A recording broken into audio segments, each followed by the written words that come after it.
इस कार्यक्रम के पुण्यार्जक हैं राजगुरु ज्योतिष चमत्कारी विश्वविख्यात पवन जी शास्त्री। समस्या कैसी भी हो, समस्याओं का समाधान एक ही बार में, 100% गारंटी से निवारण। फैमिली प्रॉब्लम, व्यापार बिजनेस में नुकसान, सगाई शादी में रुकावट, फंसे हुए पैसे, डिवोर्स समस्या एवं अन्य समस्याओं के समाधान के लिए एक बार कॉल अवश्य करें। Mobile number 8209931336 9737202129। ब्रांच हैदराबाद एवं मुंबई www.rajguruastrologer.com।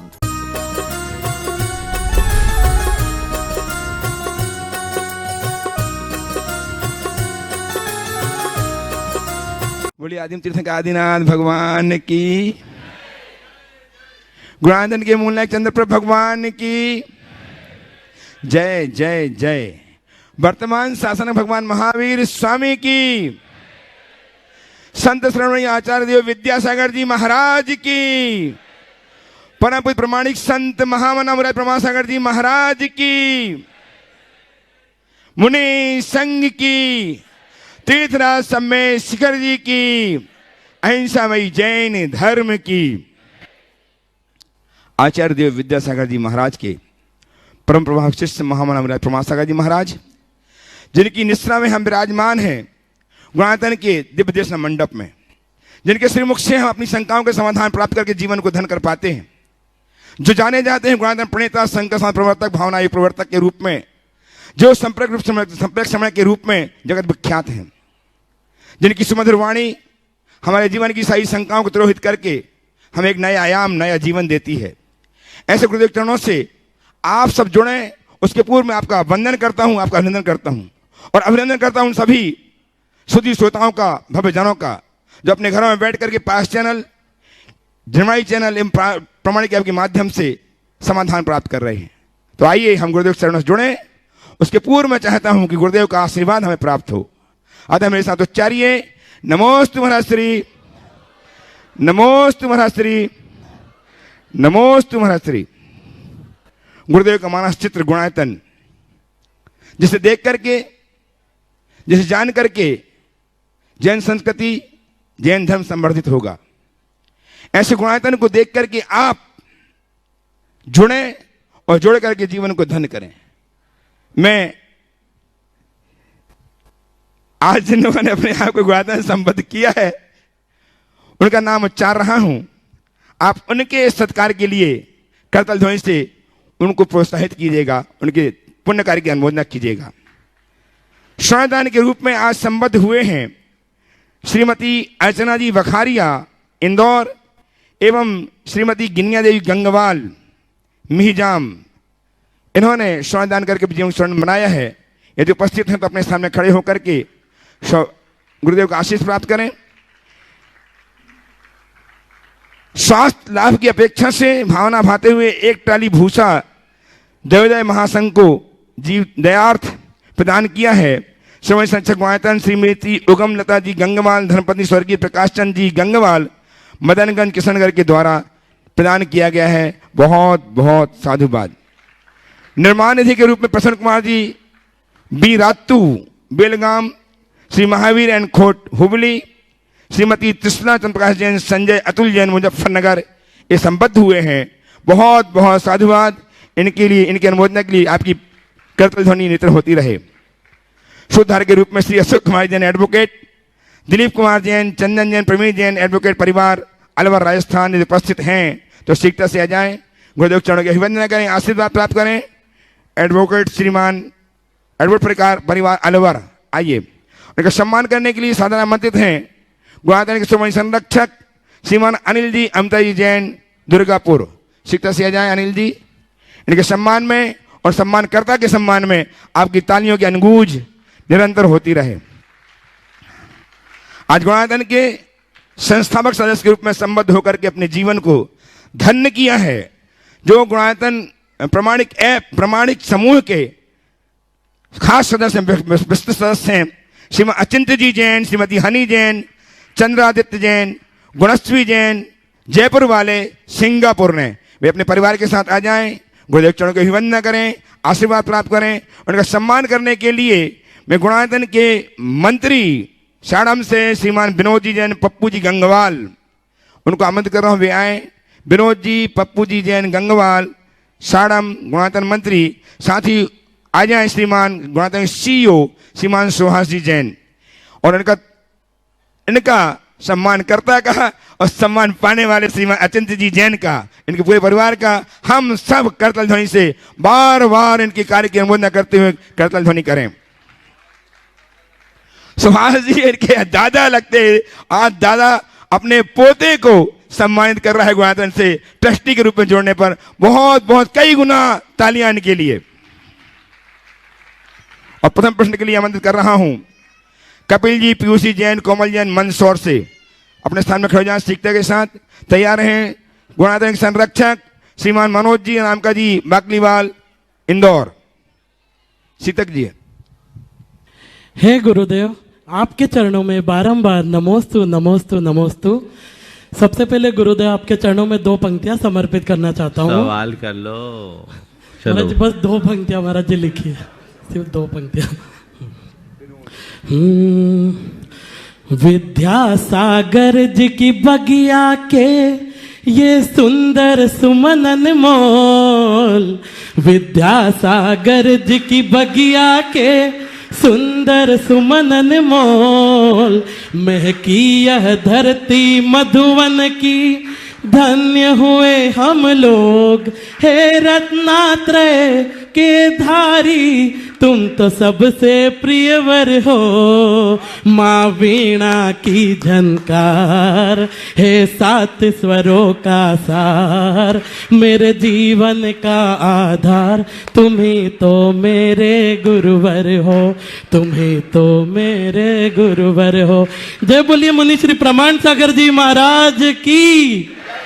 नमोस्तु गुरुदेव। मेरा छोटा सा प्रश्न है महाराज जी, नमोकार मंत्र की माला फेरते वक्त एक हम पक्की माला फेरते हैं और एक हम ओम रीम नमः या ओम रीम असी आउसा नमः ऐसे माला फेरते हैं। तो महाराज जी दोनों तरह से फेरने में क्या कुछ फल का अंतर होता है? अगर होता है तो क्या अंतर होता है? नमोकार महामंत्र मूल मंत्र है जी महाराज, और इस मूल मंत्र की आराधना का अतिशय फल है। हम नमोकार मंत्र जब भी जपें बिना किसी बीजाक्षर या किसी पल्लव के, न ओम ह्रीम कुछ नहीं, 35 अक्षर और 58 मात्रा का जो नमोकार मंत्र है उनको हम 5 पदों के साथ पढ़े तो ये अपने आप में संपूर्ण मंत्र है। और इस मंत्र की आराधना का अचिंत्य फल बताए। नमोकार मंत्र के एक अक्षर का उच्चारण करने से 7 सागर का पाप कटता है। एक पद का उच्चारण करने से 50 सागर का पाप कटता है। और पूरा नमोकार मंत्र एक बार बोल देने से 500 सागर का पाप नष्ट होता है। तो नमोकार मंत्र बोलो और इसे अपना मूल मंत्र मानकर चलो। आइए श्रीमान संरक्षक श्रीमान मनोज जी नाम का जी बाकीवार इंदौर से तैयार हैं। कल्पना जी मुकेश जैन इंदौर। नमोस्तु गुरुदेव। गुरुदेव मेरा प्रश्न युवाओं की ओर से है। युवा संस्कारित होने के बाद भी करियर की दौड़ में इस तरह से आगे बढ़ते चले गए कि उनके पास धर्म के लिए समय नहीं बचा, तो उन्हें ऐसा क्या करना चाहिए कि वो करियर और धर्म दोनों में बैलेंस बना सके? हम तो ये कहेंगे ऐसे युवकों को या ऐसे लोगों को जिनको अपने कैरियर के लिए बहुत संघर्ष करना पड़ रहा है, करे। वे अधर्म नहीं करे, यही उनका धर्म है। उनको अधर्म से बचाओ। ये स्वाभाविक है कि धर्म की क्रिया हर कोई एक रूप में नहीं कर सकता। धार्मिक क्रियाओं में देश काल की परिस्थिति के अनुसार हीनाधिकता हो सकती। एक आम व्यक्ति अपने धार्मिक कर्तव्यों को जितनी तत्परता से या समय से कर सकता है, कोई प्रोफेशनल आदमी नहीं कर सकता। तो वो धर्म करने का तरीका बदल दे। रोज नहीं कर सकता तो जिस दिन छुट्टी हो उस दिन पूरा कोटा कर दे। और अधर्म न करना ही उनका सबसे बड़ा धर्म। नमोस्तु गुरुदेव। आइए कल्पना जी, मुकेश जी इंदौर से तैयार हैं। श्रीमान प्रकाश जी, कुसुम जी, अमन जी, मनसुख जी, जीवनधर जी, उषा जी, भोपाबाद एवं वर्षा जी पचौरी अपने 50 साथियों के साथ भिंडर से सब एक साथ खड़े होकर 2 प्रश्न करेंगे। गुरुदेव के चरणों में कोटिशः नमोस्तु। गुरुदेव, एक पिता अपनी बेटी की शादी करता है, कन्यादान करता है, तो क्या कन्यादान शब्द न्यायोचित है? दान शब्द को आप हल्के में क्यों लेते हैं? मैं तो कहता हूं कन्या दान से बड़ा कोई दूसरा शब्द ही नहीं है। दान देता है यानी किसी ने कन्या का दान किया, यानी तुम्हें वंश को बढ़ाने के लिए एक बेल प्रदान की। कन्या नहीं तो तुम्हारे वंश की वृद्धि कैसे होगी? तो उसके तो आभारी रहना चाहिए, कृतज्ञ रहना चाहिए कि आपने हमारा लिए अपनी कन्या का दान करके हमारे वंश का उत्थान किया है। दान को क्यों हल्के लेते हैं? दान देने वाला बड़ा होता है कि नहीं? तो जो कन्या का दान दिया है वो बड़ा है, इसमें कोई संशय नहीं। इसलिए कन्यादान को उसी संदर्भ में लेना चाहिए। अरे दान कर दिया मैंने, इसका मतलब क्या है? प्रदान किया, सहस्त्र दिया है, अपने कलेजे के कौर को सौंपा है। कोई छोटी मोटी बात है? जिस बच्ची को पढ़ा लिखा कर योग्य बनाया, 20, 22, 25 साल तक पाला पोसा बड़ा किया और उसे दे रहा है सहर्ष, तो एहसान मंद बनो कि सामने वाले ने अपनी कन्या दी है। समझ गए? इसलिए महिलाओं से खासकर कहूंगा, इस दान शब्द से गौरवान्वित होइए। समझ गए? इसमें किसी तरह की हीनता का अनुभव करने का औचित्य नहीं। नमोस्तु गुरुदेव। आइए श्रीमान प्रकाश जी, कुसुम जी, अमन जी, मनसुख जी अपने जीवनधर जी, उषा जी, भोपाबाद पचौरी जी के साथ तैयार हैं। श्रीमान अंकित अशोक राज चुंबले, अमरावती, 150 यात्रियों का संघ। हाँ बोलो। हे गुरुवर नमोस्तु नमोस्तु नमोस्तु। हे गुरुवर, कहा जाता है कि भाग्य और संयोग से कुछ नहीं होता, आप अपने कर्मों से अपना भाग्य खुद बनाते हैं। तो गुरुवर, जिज्ञासा ये है कि जब किसी के किस्मत और भाग्य में कुछ अच्छा लिखा होता है, लेकिन उसके कर्म बहुत बुरे होते हैं, तो क्या उसके बुरे कर्मों के प्रभाव से उसका अच्छा भाग्य बदल जाता है या उससे प्रभावित होता है? क्या करना चाहिए गुरुदेव? ये सब निमित्त नैमित्तिक संबंध है। कई बार भाग्य की प्रबलता से अल्प परिश्रम से भी बड़ा फल मिल जाता है, और कई बार हमारी उद्यमहीनता से प्रबल भाग्य भी मंद पड़ जाता है। दोनों चीजें होती हैं। तो हम हमेशा एक बात ध्यान रखें, मेरे भाग्य में क्या है इसका मुझे पता नहीं, पर मुझे क्या करना है इसका मुझे पता रहना चाहिए, और हम उसका ही पता रखते हैं। हाँ जीवनधर जी, उषा जी, वर्षा जी पचौरी। पूज्यवर गुरुदेव के चरणों में त्रय बार नमोस्तु नमोस्तु नमोस्तु। सुलभ जी महाराज जी के चरणों में इच्छामि इच्छामि इच्छामि। गुरुदेव, जिस तरह कड़वी गोली को चबाया नहीं जाता है बल्कि घटक लिया जाता है, ठीक उसी प्रकार जीवन में अपमान, धोखा, अपनापन जैसी कड़वी बातों को कैसे आत्मसात कैसे करें, क्योंकि कड़वी गोली शरीर को स्वस्थ बनाती है। अपमान, दुख, अपनापन, अपनापन तो यहाँ ठीक नहीं जम रहा है। धोखा।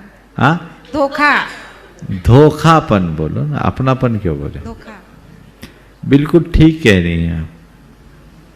कड़वी गोली को चबाया नहीं जाता, गुटका जाता है। और जो गुटकने की कला सीखते हैं उनको मालूम है कि कड़वी गोली गुटकने के बाद ही या काढ़ा पीने के बाद ही सुख की अनुभूति होती। जो इस सत्य को जानते हैं वे जीवन के ऐसे दुह प्रसंगों से विचलित नहीं होते।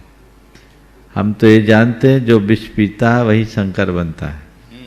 तो शंकर बनने के लिए विष का पान करने और उसे पचाने की सामर्थ्य अपने अंदर विकसित करनी चाहिए। जो मनुष्य अपने जीवन के दुख प्रसंगों को स्वीकार नहीं कर पाता, आत्मसात नहीं कर पाता, वो जीवन भर में दुखी रहता है। हमें ये मानना चाहिए कि यदि कोई ऐसा प्रसंग आया है और उसे हम सहज रूप से स्वीकार कर रहे हैं तो वो हमारे भावी जीवन को अच्छा बनाए। नमस्ते गुरु। उपस्थित हो श्रीमान अंकित जी, अशोक राज चुंबले। एक और है, एक और। हाँ, कर लो चलो। भिंडर वाले हैं सब। नमोस्तु महाराज जी, नमोस्तु महाराज जी। महाराज जी, मनुष्यों का जीवन एक झूले के समान होता है। जिस प्रकार एक झूला तीव्र गति से ऊपर जाता है, उसी प्रकार तीव्र गति से नीचे आ जाता है। तो मनुष्य सुख भी तीव्रता से उसके जीवन में आते हैं मनुष्य के, और दुख भी तीव्रता से आ जाते हैं। मनुष्य सुख के समय तो फूल के कुप्पा हो जाता है, और दुख के समय आकुलित हो जाता है, और वो घबरा जाता है और बेचैन हो जाता है, और इतना ज़्यादा दुख हो जाता है कि वो डिप्रेशन में आ जाता है। तो महाराज, इससे जुड़ा हुआ मेरा प्रश्न ये है कि मनुष्य सुख और दुख में अपने भावों को कैसे संभाले, और ऐसा क्या करे कि सुख और दुख में उसका वर्तमान, भविष्य और भूत अच्छे से निकल जाए। इसका समाधान करें।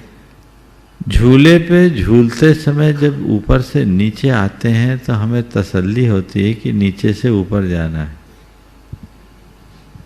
इसलिए घबराहट नहीं होती कि ऊपर से नीचे आए, नीचे से ऊपर जाएंगे। और झूले का मजा भी तभी है अगर ऊपर ही रहे, तो क्या मतलब, ऊपर से नीचे, नीचे से ऊपर का एक क्रम चलता है तो झूले का आनंद आता है। और झूला में झूलने वाला व्यक्ति सच्चाई को हमेशा अपने सामने रखे। इसी प्रकार अगर हम अपने मन मस्तिष्क में ये बात स्थापित कर ले कि सुख के बाद दुख, दुख के बाद सुख आता है, ये एक झूला है, स्थायी नहीं है। हम ऊपर गए तो नीचे आएंगे, नीचे आए तो ऊपर चलेंगे, रात है तो प्रभात होगा, प्रभात है तो रात होगी, इतनी सी तो बात है। ये बात अंदर स्थिर हो जाए तो फिर कोई दुविधा नहीं होगी। पर मनुष्य की सबसे बड़ी विडंबना ये है कि पूरे जीवन इसी सच्चाई को वो झुटलाता रहता। बस हो गया। उपस्थित हो श्रीमान अंकित जी, अशोक राव जी चुंबले, अमरावती से अपने 150 यात्रियों के साथ खड़े हो जाएं। सीट तक दिए जल्दी और प्रश्न प्रस्तुत करें। तैयार हैं श्रीमान अनिल जी, अमिता जी जैन, दुर्गापुर, पश्चिम बंगाल, श्रमण संरक्षक गुणायतन। अंकित अशोक राव चुंबले, चुंबले बोलिए। हे गुरुदेव, नमोस्तु नमोस्तु नमोस्तु। समस्त मुनि संघ को इच्छामि इच्छामि इच्छामि। गुरुदेव, मैं अक्सर भावना योग करती हूँ प्रतिदिन, और कुछ ना कुछ स्तोत्र भी पढ़ती हूँ। उसमें वैराग्य भावना जो चक्रवर्ती वज्रनाभि चक्रवर्ती की है, तो उसमें मुझे 2 पंक्तियाँ कुछ समझ में नहीं आती। वो है, बीज राख फल भोग हो जो किसान जग माही, वैसे चक्री जग करे क्यों चक्री ने सुख करे, धर्म विसारे नाही। जी हाँ। एक तो ये लाइन है। तो इसमें गुरुदेव जो ये है ना कि ये बीज राख फल भोगवे, तो इसका क्या अर्थ है? देखिए, बहुत गहरा अर्थ है इसका। बीज राख फल भोगवे जो किसान जगमाही। अगर आपने खेती किसानी का अनुभव किया हो तो इस बात को अच्छे से जानते हैं कि किसान जब खेती करता है, फसल उगाता है, तो तैयार फसल का वो उपभोग तो करता है, लेकिन पहले बीज को बचा लेता है। अगली बार हमें बोने के लिए बीज बचा लेना है। अगर बीज नहीं बचाएंगे, सब खा जाएंगे, तो आने वाले दिनों भूखे रहना पड़ेगा। तो वो कितना भी हो, कुशल किसान बीज को बचाता है और फल को खाता है। इसी तरह जो सच्चा धर्मात्मा होता है, वो सांसारिक सुख वैभव जो भी मिला है उसे पुण्य के फल के रूप में मानता है, पर वह पूरा भोग नहीं करता, पुण्य को बचा लेता है। तो वो संसार का सुख भोगते हुए भी धर्म को याद रखता है, क्योंकि उसको मालूम है इन सब का बीज धर्म है। अतः संसार का जितना सुख भोगना है भोगो, पर सदैव इस बात को याद रखो कि ये मेरे पुण्य के बीजों का सुफल है और मुझे इसे संरक्षित रखना। और इसी की फिर 2 पंक्तियां और हैं गुरुदेव इसी के सामने। यही विधि राज करे नरनायक, भोगे पुण्य विशालो। हाँ। सुख सागर में रमत निरंतर, जात ने जानो कालो। हाँ। तो ये जात ने जानो कालो, ये क्या? सुख में काल कब बीत जाता पता ही नहीं लगता। दुख के क्षण भारी लगते हैं, तो इस तरह से चक्रवर्ती राज्य करते हुए अपने पुण्य का फल भोगा और इतना सुख सागर में मग्न होकर के उसको पता ही नहीं लगा कि समय कैसे बीत गया। ये उसका नमोस्तु गुरुदेव। आइए श्रीमान अंकित जी अशोकराज चुंबड़े अमरावती से। पहले अनिल जी। महाराज श्री नमोस्तु। अभी रुके, हाँ अनिल जी बोलिए। हाँ क्षुल्लक जी को इच्छामी इच्छामी इच्छामी। महाराज जी मेरी शंका है, गुरुदेव जब शरीर में वेदना हो और मन बहुत दुखी हो जाए तब समता में कैसे रहें, कृपया मार्गदर्शन कीजिए। बहुत अच्छा सवाल है, ये सवाल सबका है। वेदना तो सबको होती, क्या रोग हो या अन्य तरह की कोई परेशानी, किसी भी प्रकार की वेदना अगर मन में है, शरीर में हो, तो उससे अपने मन को अप्रभावित रखना एक बड़ी साधना है। और जो इसमें निपुण होता है वो बहुत मजे में रहता है। मैं आपसे कहूँगा कि शरीर की कैसी भी वेदना अगर बीमारी है तो एक श्लोक को सदैव याद रखो, न मे मृत्यु कुतो भीति, न मे व्याधि कुतो व्यथा, ना हम बालो न वृद्धो हम, न युवे तानी पुद्गले। जब मेरी मृत्यु ही नहीं तो डर कैसा, और जब मुझे बीमारी ही नहीं तो व्यथा कैसी। न मैं बाल हूँ, न वृद्ध हूँ, न युवा हूँ, ये सब तन की परिणति है। आपके शरीर में कैसी भी वेदना हो, हर पल ये सोचो कि ये वेदना मुझे नहीं शरीर में है। मैं स्वस्थ हूँ, मैं मस्त हूँ। क्या है? मैं स्वस्थ हूँ, मैं मस्त हूँ। स्वस्थ हो हम की उक्ति को बार बार दोहराइए। ये वेदना शरीर में, और ये वेदना जो आई है, ये पीड़ा आई है, बीमारी आई है, ये एक बहाना है कर्म के जाने का। मेरे अंदर बैठा हुआ असाता कर्म जा रहा है और जाते जाते अपने जाने का एहसास करा रहा है। जाओ, पिंड छूट रहा है। ये धारणा मन में बनाओ। बोलो ये बीमारी मेरे लिए बीमारी नहीं है, मेरे कर्म काटने का निमित्त है। दो तरह के लोग होते हैं, एक वे जो पाप को भोगते हैं, अधिकांश लोग, और दूसरे वे हैं जो पाप को काटते हैं। पाप को भोगना आम बात है और पाप काटना एक बड़ी कला। क्या है अंतर पाप भोगने में और पाप काटने में? तो अगर जीवन में कोई बीमारी हो, विपत्ति हो, विसंगति हो, विषमता हो, उससे विचलित होगे तो केवल पाप भोगोगे, क्योंकि इन सब का जन्मदाता पाप कर्म है। पाप कर्म के निमित्त से ये सब आए हैं, तुम भोग रहे हो। और भोगने में क्या हो रहा है? व्याकुल हो रहे हो। व्याकुल हो रहे तो क्या हो रहा है? नया पाप और लद रहा है। लेकिन पाप काटना क्या? चाहे कैसी भी विषम परिस्थिति आए, चाहे जैसी विपत्ति, बीमारी, विसंगति या विषमता हो, ये पाप कर्म का उदय है, सब ठीक हो जाएगा, ये मेरा स्वभाव नहीं है। मन में इस तरह का भेद विज्ञान रखते हुए धैर्य धारण कर लो, पाप कट जाएगा। पाप कटेगा। कर्म के उदय में क्षमता रखने से कर्म कटते हैं, और कर्मोदय में आकुलता रखने वालों का कर्म बंधता है। तो क्षमता रखने के अभ्यासी बनो। इसलिए अनिल जी मजबूत बनना है, कर्म काटना है, भोगना नहीं। और सोचो मेरे द्वारा मैं अपने जीवन में कोई त्याग, तप, संयम, आराधन नहीं कर पाया, शायद इसी निमित्त से मेरी नियति कुछ ऐसी बनी कि कोई बीमारी आई है, ये मेरे कर्म काटने का निमित्त है, इसी बहाने मैं इसे अपनी तपस्या बना लूंगा। क्या ऐसा पॉजिटिव रुख नहीं अपनाया जा सकता? और एक बात और बोल रहा हूं, ये सवाल केवल अनिल जी का नहीं है, ये सवाल सबका है, क्योंकि सब पीड़ित हैं।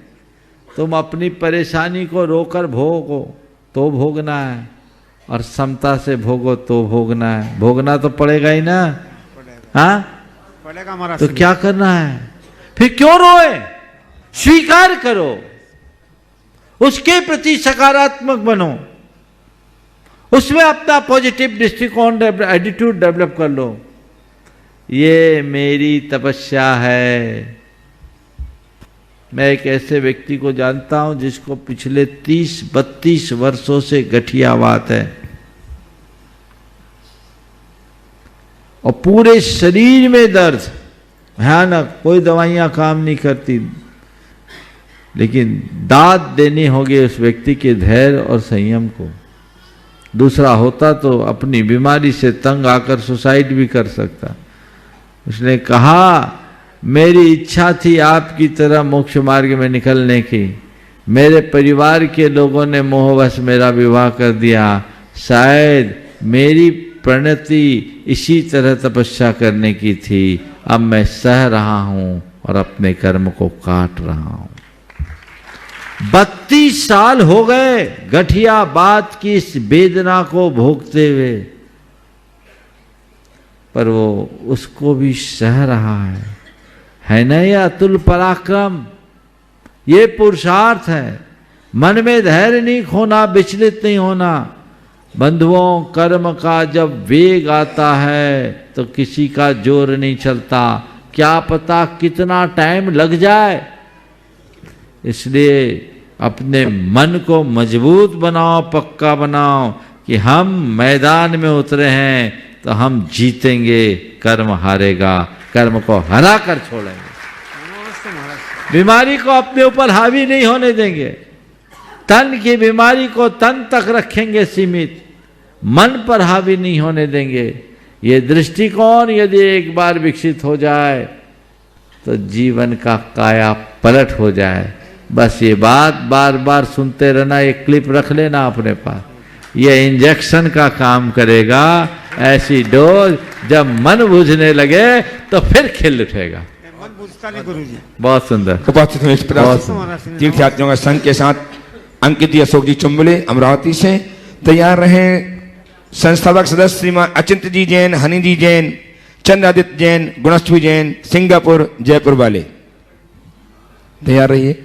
महाराज जी के श्री चरणों में, महाराज जी के श्री चरणों में त्रिकाल नमोस्तु नमोस्तु नमोस्तु नमोस्तु तथा मंचासन पर उपस्थित सभी मुनियों के चरणों में इच्छामि इच्छामि इच्छामि। हे महाराज जी, हम अमरावती महाराष्ट्र तीर्थंकर फाउंडेशन की तरफ से 151 लोग श्री स्वामी शिखर जी आए हैं और हमारी क्वेश्चन ये है या प्रश्न ये है कि मैं नित्य दिन अभिषेक करता हूँ मंदिर जी में आके, पर मेरे मन में एक दुविधा ये रहती है कि मैं अभिषेक सभा मंडप में करता हूँ। हाँ, सभा मंडप में अभिषेक करता हूँ, तो मंदिर में जो हम अभिषेक करते हैं, बहुत से लोगों ने कहा है कि आपको घर में करना चाहिए, इससे मंदिर का अतिशय बढ़ता है। तो मेरा प्रश्न ये है कि हमें मंदिर में जो अभिषेक करते हैं वो घर में करना चाहिए या सभा मंडप में करना चाहिए? यदि मैं सभा मंडप में अभिषेक करता हूँ तो उससे कोई दोष लगता है मुझे? देखिए, गर्भगृह में अभिषेक करने का कोई ऐसा विधान तो नहीं देखा। अकृत्रिम जिनालयों में तो अभिषेक मंडप अलग ही होता। शास्त्रों के अनुसार भी मंदिरों में दर्शन मंडप, अभिषेक मंडप अलग अलग होते हैं। तो यदि चल बिंब को हम गर्भगृह से बाहर लाकर अभिषेक कर रहे हैं तो कोई गलत बात नहीं है। मुझे नहीं मालूम कि इन्होंने आपसे कहा कि गर्भगृह में अभिषेक करने से ज़्यादा आशय होता है। जिनने कहा ये सवाल उन्हीं से पूछना। जी महाराज, नमस्ते। उपस्थित हूँ अचिंत जी, श्रीमती हनी जी, चंद्रादित्य गुणस्वी के साथ। आज चंद्रादित्य अपना प्रश्न करेगा जो उसकी दिमाग की उपज है, और आज गणतंत्र ट्रस्टी से संबद्ध हुए हैं। बहुत बहुत साधुवाद। तैयार रहें विद्याश्री आलोक जी, श्रीमती विद्या जी जैन, अंकुर कॉलोनी सागर। महाराज श्री, इसका प्रश्न ये है, शर्मा गया थोड़ा सा। महाराज श्री, इसका प्रश्न ये है कि सम्मेद शिखर जी में सम्मेद शब्द का क्या अर्थ होता है? कल ही मैंने बताया, मद सहित हाथियों से भरे हुए मन के कारण इसको सम्मेद बोले। चलिए आइए विद्याश्री। हाँ बोलिए। आलोक जी।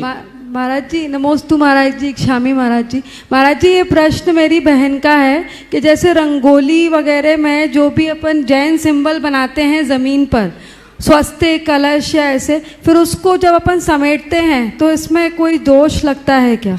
स्वस्तिक आदि प्रतीक है, मंत्र नहीं है, उनका अंकन किया जा सकता है।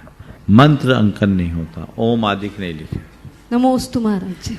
वजह से आलोक जी उपस्थित हो। तैयार हैं श्रीमान शरद जी, विपिन जी, नितिन जी जैन दिल्ली, प्रमाणिक विद्या प्रमाणिक संघ। नमोस्तु नमोस्तु गुरुदेव नमोस्तु। इच्छामी महाराज इच्छामी इच्छामी। महाराज जी आज मन इतना प्रफुल्लित है कि शब्द नहीं है इस सिद्ध भूमि पे आके आपके साक्षात दर्शन करके। विगत 1 वर्ष से कुछ अंतराय पड़ रहे थे। मैं छोटी सी बात पूछना चाहती हूँ महाराज जी।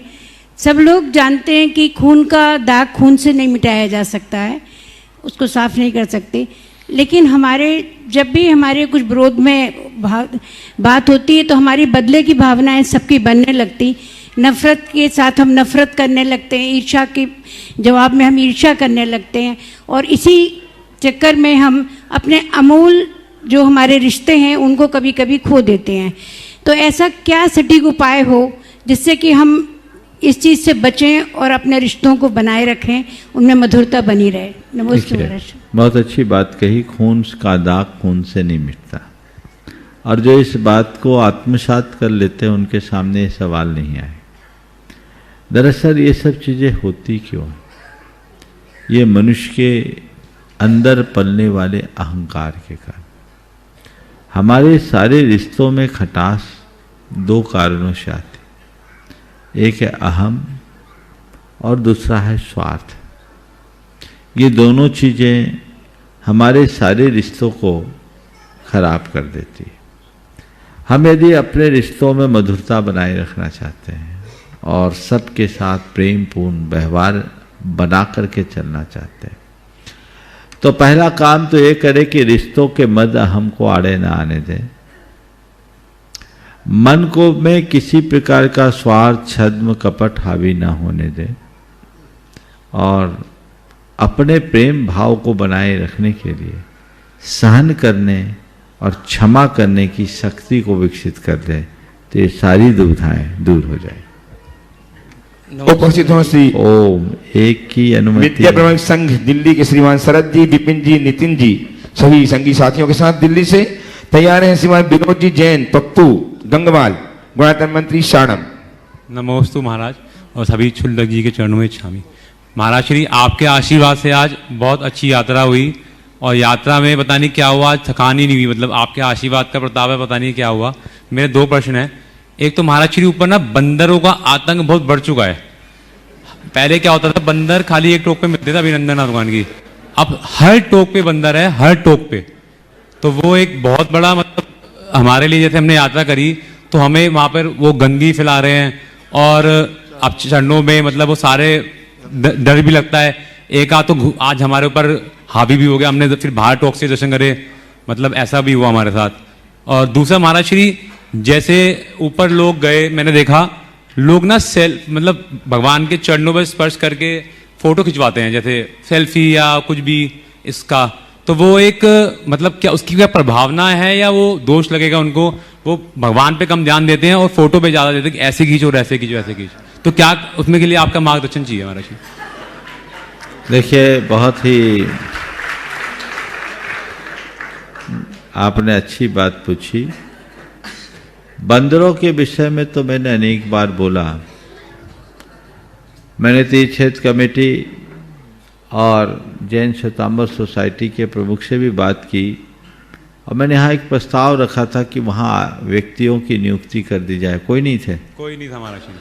ये बड़ा दुर्भाग्यपूर्ण है, मुझे तो जानकारी एक टोक पे तो महाराज श्री बंदर हम लोग बाहर ही रह गए, क्योंकि वो हमारे ऊपर वो उल्टा। देखिए, बड़ा दुर्भाग्य है कि जिनके हाथ में टोकों की व्यवस्था है वो कुछ कर नहीं पा रहे हैं। मुझसे तो कहा था, हो गया, इस मन से घोषणा भी कराई थी। 2-3 टोक के बीच में एक लगा है। आज उन तक आप लोग सबसे मेरा कहना है, जो भी सुन रहे हैं, दिगंबर श्वेतांबर सभी लोग, उनसे एक निवेदन करिए कि आप टोकों पर लोगों को लगाइए। हो सकता है उनको कोई व्यवहारिक दिक्कत हो रही हो इसमें, क्योंकि उनने बहुत सहजता से मुझे स्वीकृति दी थी कि हम लोग लगा रहे हैं, और शायद लग भी गए थे। लेकिन यदि एक कमी हो रही है तो उनसे मैं बात करूंगा। पर ये बहुत बड़ी असाधना है, बहुत बड़ा पाप है। इस पाप से बचना चाहिए, और ये बड़े आसानी से हो सकता है कि जो द्रव्य चढ़े वो बंदरों को थोड़े दूर पे दे दिया जाए, बंदर का भी पेट भरे और हमारे टोकों की पवित्रता और शुद्धि भी बनी रहे। तो ये सारी दुविधाएं बहुत आसानी से दूर हो सकती है। जहाँ तक सेल्फी वाला है, मोबाइल का दुष्परिणाम, हाथ में मोबाइल है तो लोग सब जगह आप दर्शन कम, मंदिर की पूजा की डब्बी बाद में खुलती, मोबाइल पहले चटकता है। जी जी जी। क्या शान से ताली बजा रहे आप लोग? थोड़ा सोचो तो भाई, ये तो शर्म करने की बात है और तुम लोग ताली बजा रहे हो, है ना? कितनी विडम्बना है। किसके लिए गए हो? पहले तसल्ली से दर्शन आदि कर लो, फिर एक आध जगह इस तरह की फोटोएं खींच लो तो फिर भी समझ में आता है। हर जगह इस तरह की प्रवृत्ति अपनाने से भाव तो खत्म हो जाते हैं। तो तुम वंदना करने गए हो या फोटो खिंचाने, तुम तय करो। अगर वंदना करने गए हो तो वंदना करो, और फोटो खिंचाने इतने ऊपर गए तो शान से फोटो खिंचाओ, फिर हम क्या कहेंगे? वो फोटो खिंचाने का स्थल नहीं है, वो वंदनीय स्थल है, वो दर्शनीय स्थल है, इसलिए वहाँ वैसे ही भाव रखने चाहिए। नमस्ते। उपस्थित हों गुणाधन के मंत्री साणम से श्रीमान विनोद जी जैन, पप्पू गंगवाल, और तैयार हैं ब्रती बहन। विपिन, तुम्हें भी पूछना है क्या? दे दो, एक पहले दे दो, इसके बाद। महाराज जी, श्रावक के शायद 3 वो हैं, लेकिन श्रावक कैसा होना चाहिए उसकी एक वो थोड़ा सा, श्रावक के कितने भेद हैं और श्रावक कैसा होना चाहिए? देखिए, श्रावक के 3 भेद हमारे शास्त्रों में, पाक्षिक, नैष्ठिक और साधक। हाँ।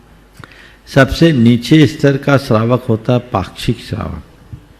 पाक्षिक श्रावक वह कहलाता है जो जैन कुल के जिनेंद्र भगवान के पक्ष को स्वीकार करते हुए चलता है और जैन कुलाचार का दृढ़ता से पालन करता है।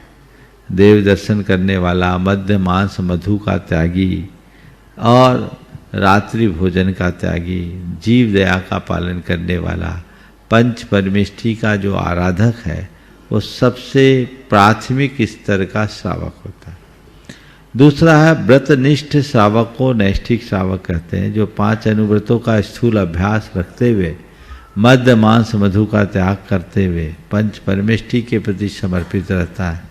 ऐसी पहली प्रतिमा से उसकी शुरुआत होती है और 11वीं प्रतिमा तक जितने भी व्रतनिष्ठ श्रावक हैं वो नैष्ठिक श्रावक कहलाते हैं। जो संलेखना की साधना में निरत श्रावक होते हैं उनको बोलते हैं साधक श्रावक, जो श्रावक का सबसे उत्कृष्ट रूप है। तो पाक्षिक, नैष्ठिक और साधक के भेद से श्रावक के 3 भेद हैं। कम से कम पाक्षिक तो बनना ही चाहिए। जिनके अंदर पाक्षिक श्रावक के गुण नहीं, वो नाम के जैनी हैं, यथार्थ में उनमें जैनियों जैसा कुछ नहीं है। इसलिए मैं आपके माध्यम से सबसे कहूँगा, कम से कम पाक्षिक श्रावक के गुणों को आत्मसात करो, और वो पहली कक्षा है। मध्य मांस मधु का प्रतिज्ञा पूर्वक त्याग करो, रात्रि भोजन का परहेज करो, जीव दया का पालन करो और पंच परमेष्ठी का आराधन करो। दर्शन सुलभ है तो दर्शन करो, नहीं तो नमोकार मंत्र की आराधना तो अवश्य करो। तब आप एक जैनी कहलाने के अधिकारी होंगे। बाकी सब नाम के जैनी हैं। कितने लोग हैं जिस सभा में पाक्षिक श्रावक के रूप में अपनी चर्या बनाने को तैयार है? थोड़ा हाथ उठाइए। बहुत अच्छी बात है। लगभग थोड़ा अच्छे से उठाइए हाथ। हाँ, और महिलाओं में थोड़ी कम उठ रही है, पूरी उठनी चाहिए। हाँ, लगभग बहुसंख्यक लोग हैं, बड़ी प्रसन्नता का विषय है। इसे कंटिन्यू करें, रख दीजिए हाथ। और जो लोग नहीं कर पाए वो अपना साहस बढ़ाए, अपनी शक्ति और परिस्थिति के अनुरूप ऐसा कार्य करेंगे तो इसके सुपरिणाम आए। नमस्ते गुरु। साणम से उपस्थित हों के मंत्री विनोद जी गंगवाल, पप्पू जी गंगवाल। तैयार हैं ब्रती बहन शारिका दीदी, संघर्ष परम पूज्य आर्य रत्न पूमती माता जी। नमोस्तु महाराज श्री, नमोस्तु महाराज श्री, नमोस्तु महाराज श्री। महाराज श्री, मेरा प्रश्न है कि सुबह अभिषेक होने के टाइम में अभिषेक करते हुए बीच में गंधोदक लेना या शांति धारा होते हुए बीच में गंधोदक लेना क्या ठीक है क्या? ये हड़बड़िया लोगों का कर्म, उनका पुण्य भी हड़बड़िया होगा। उचित नहीं, थोड़ा तसल्ली रखना चाहिए, उचित नहीं। उपस्थित हों ब्रती बहन शारिका दीदी, उपस्थित हों श्रीमान नीलू जी, श्रीमान राजेश जी, भाग्यश्री, 49 तीर्थयात्रियों के साथ में श्रीमती नीतू जी, रूपेश जी। जबलपुर अपने पूरे संघ के साथ उपस्थित हो जाएं शीघ्रता के साथ। तैयार रहें श्रीमती कीर्ति जी जैन दिल्ली ट्रस्टी गुणायतन। महाराज श्री जी के चरणों में त्रिवार नमोस्तु इक्षामी महाराज जी।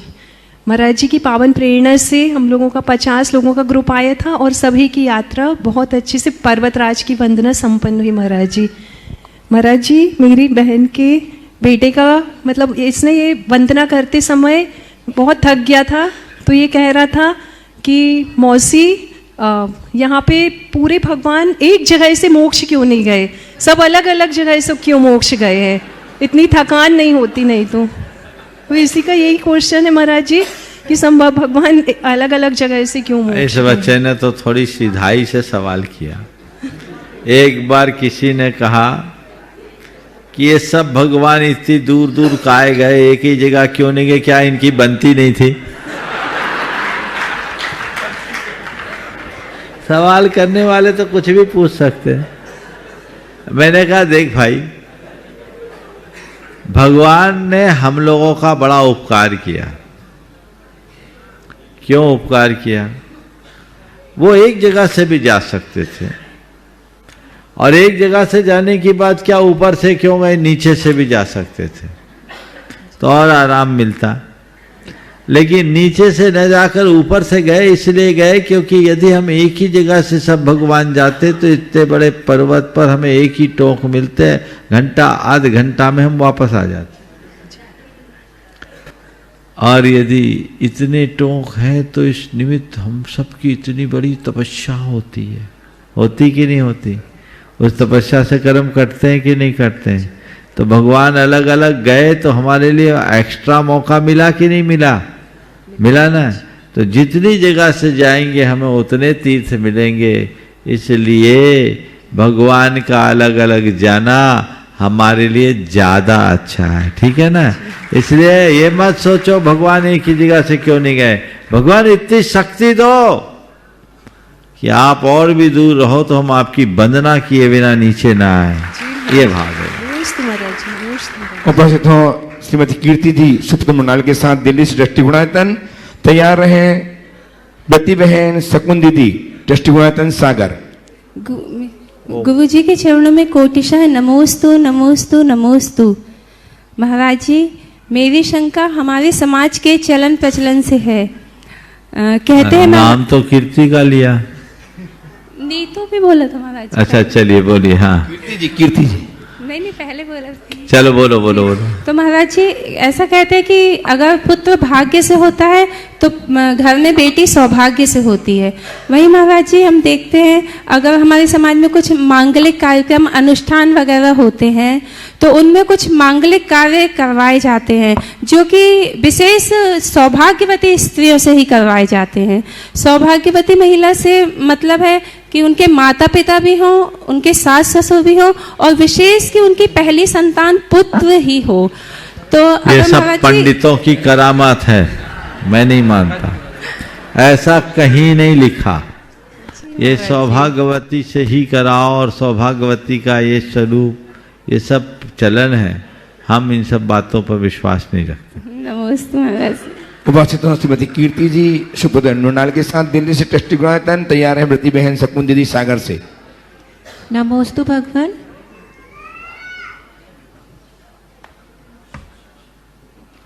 ओ बोलो। नमोस्तु भगवान। इच्छामी महाराज श्री। गुरुदेव, आपने कुछ दिन पहले भी बताया और आज भी बताया कि कर्मों को काटने का ब्रह्मास्त्र है समता। तो गुरुदेव, किसी परिस्थिति विशेष में हमने कितनी समता रखी, इसके लिए खुद को इंट्रोस्पेक्ट कैसे करें? अगर उस जगह उससे प्रभावित हो गए तो समता खंडित हो गई और खुद में भावित रही तो पास हो गई। पूर्ण रूप से तो प्रभावित नहीं होते। जितना प्रभावित उतनी समता टूटी और जितने अप्रभावित उतनी समता बढ़ी। नमोस्तु भगवान। बती बहन शकुन दीदी सागर से ट्रस्टी गुणायतन। और तैयार है श्रीमती कांचन जिनपाल चौगले जैनापुर कोल्हापुर। नमोस्तु महाराज श्री शुल्लक जी को इच्छा में।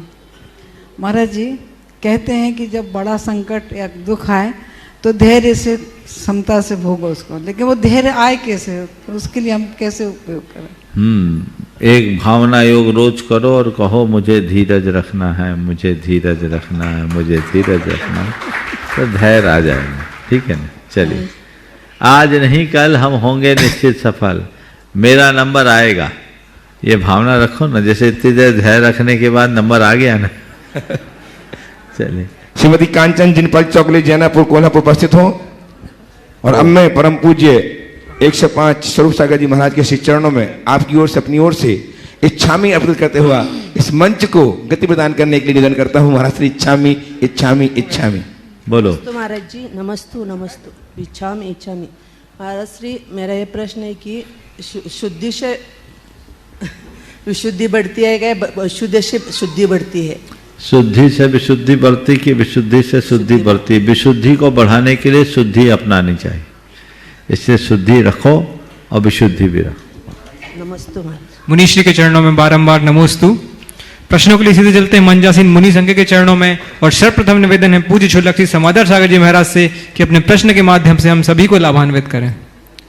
ओ महाराज चरणों में नमोस्तु नमोस्तु नमोस्तु। महाराज जी, भोजन करने और कराने की जो कला है वो मनुष्य के पास में है, और विशेषता इसमें महिलाओं को दी गई है।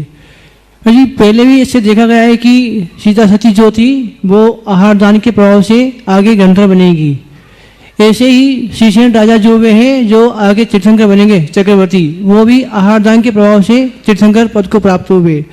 ऐसे ही बहुत सारे जीवों ने इस प्रकार के पदों को प्राप्त किया है। तो महाराज जी, कहना ये प्रश्न ये है कि लोग आहार देना चाहते हैं लेकिन चौका कोई लगाना नहीं चाहते।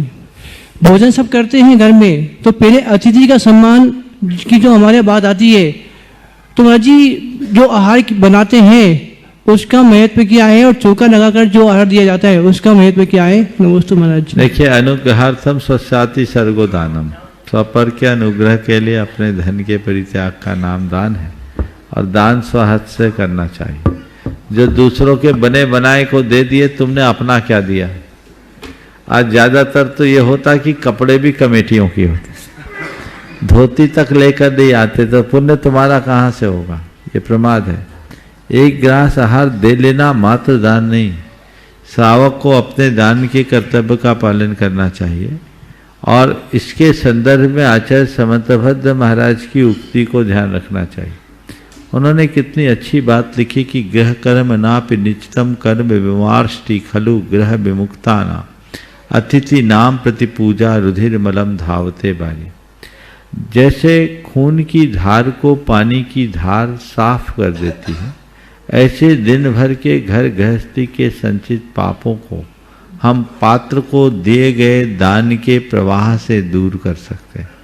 यानी गृहस्थी संबंधी जितने भी पाप संचित होते वो नष्ट होते। तो गृहस्थों को चाहिए अपना प्रमाद त्याग कर आहार दान के मौके को तलाशते रहे। यदि आपके नगर गांव में साधु आते हैं तब तो आप उनका सत्कार करते ही हैं, लेकिन हर नगर गांव में साधुओं का हमेशा आना संभव नहीं होता। तो आप उनके पास जाकर ऐसा कर सकते हैं, वो दोहरा पुण्य का लाभ मिलेगा। पात्रदान के साथ साधु समागम का भी सौभाग्य उससे प्राप्त होगा, उसमें आपका द्रव्य लगेगा। बहुत सारे श्रावक गण हैं जो हमेशा साल में 1-2 बार केवल साधुओं के पास आहार दान देने के लिए जाते हैं। आप लोग आते हैं देने के प्रति तो इतना उत्साह रहता है कि हम लोगों को लेना मुश्किल हो जाता है, लेकिन श्रावक बनकर दो, अपना कर्तव्य पालो, अपना दो, प्रमाद को त्यागो, उस विधि को जानो, तब सच्चा लाभ होगा। बाकी तो सब ऊपर ऊपर की व्यवस्था है। यद्यपि दान और दान की अनुमोदना भी महान फल को देने वाली है, लेकिन जब हमें पूरा मिलने का अवसर है तो अधूरा लेने से क्या फायदा। इसलिए आप लोगों को भी चाहिए कि शुरुआत में दूसरों के यहाँ दे लो और देते देते खुद देने का भाव बना लो और अपना देने का भाव रखो।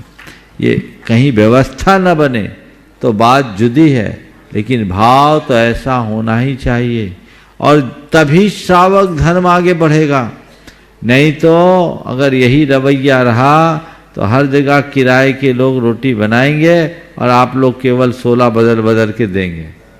ये परंपरा अच्छी नहीं है। मूलभूत परंपरा का पालन होना चाहिए। निवेदन है पूज्य छोलक्षी चिद्रूप सागर जी महाराज से कि अपने प्रश्न के माध्यम से हमें भी बुद्धि की प्राप्ति कराएं। पूज्य मनीषी के चरणों में बारंबार नमोस्तु। महाराज जी, मंगल भावना जिसका सृजन आपके पवित्र कर कमलों से हुआ है, उस संबंधित कुछ प्रश्न है कि मंगल भावना कब पढ़ना चाहिए, किन भावों के साथ पढ़ना चाहिए और इसका फल क्या है, और आपने इसका सृजन करते समय क्या आपकी भावना थी, कृपया समाधान करने के लिए। देखिए, मंगल भावना सारे जगत के मंगल के लिए भाई गई एक भावना है और ये संप्रदायातीत भावना है।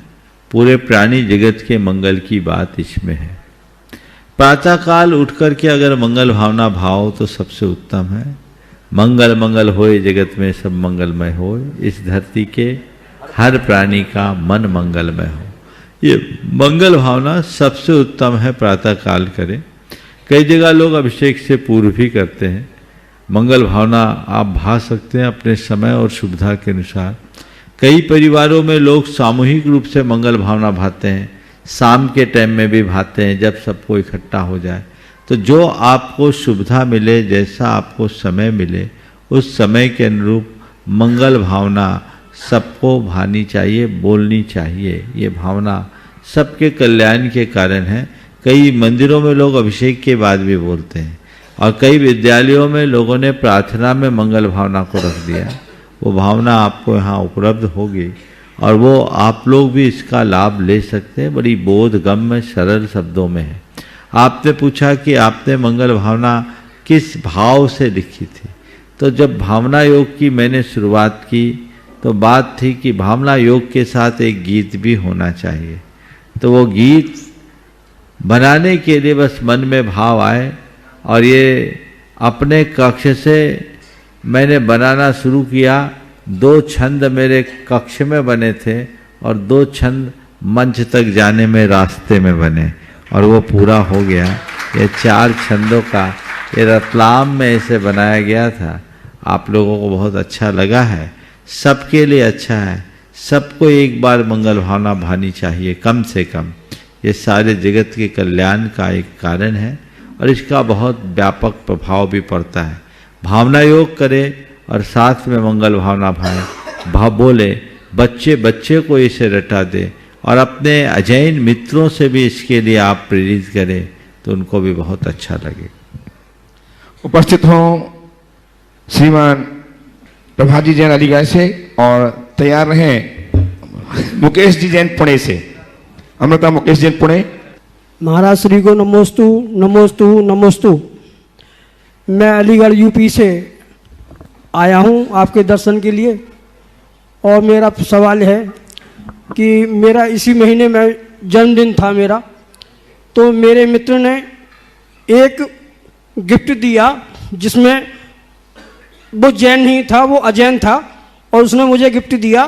एक महावीर स्वामी की प्रतिमा थी उसमें और एक बिमल साहर महाराज जी की प्रतिमा थी और जिनवाणी पत्थर की उन्होंने एक साथ मुझे प्रतिमा दी और मैंने अपने मंदिर में, घर के मंदिर में विराजमान कर दी। क्या उसकी हम पूजा या आरती कर सकते हैं या नहीं? ऐसा है, देव प्रतिमा या गुरु की मूर्ति गिफ्ट की चीज नहीं है कि उसे हम शोकेस में रखें। ये हमें विधिवत प्रतिष्ठित करके ही मंदिरों में विराजमान करना चाहिए। तो यदि वो प्रतिष्ठा के योग्य हैं तो किसी मंदिर में विराजमान कर दीजिए, ऐसे मत रखें। अमृता मुकेश जी पुणे से जल्दी से पूछ लें। महाराज जी, मेरा प्रश्न यह है कि गृहस्थ जीवन में रहते रहते अपने कर्तव्यों का निर्वहन जब हम करते हैं तो कभी कभी हमारे मन में एक अहंकार का भाव आ जाता है कि मैं ही कर रहा हूँ या सिर्फ मैं ही करता हूँ, और कभी कभी ऐसा भाव भी आ जाता है कि हम कृतज्ञता का भाव आ जाता है, हम दूसरों के सहयोग को कम आंकने लगते हैं। और तो इससे हमें क्या दोष लगता है और हमें किस तरह क्षमा भाव से इसको हम दोष को कम कर सकते हैं? इसका मूल अज्ञान है, अज्ञानता के कारण ऐसा होता है। अगर तत्व ज्ञान हो तो ऐसा नहीं होगा। तो हमें ज्ञान का आलम्बन लेना चाहिए और कर्तव्य की भावना से काम करना चाहिए। जहाँ तक कृतज्ञता की बात है, ये बहुत बड़ी दुर्बलता है, इसे दूर करनी चाहिए। हमें अपने प्रति किए गए किसी के भी उपकार को कभी विस्मृत नहीं करना चाहिए और दूसरों को श्रेय देने का प्रयास करना चाहिए। तभी हम भावनाओं को अच्छी रखकर आगे बढ़ सकेंगे। समय हो गया, यहीं पर विराम। बोलिए परम पूज्य आचार्य गुरुवर श्री विद्या। जय जय जय।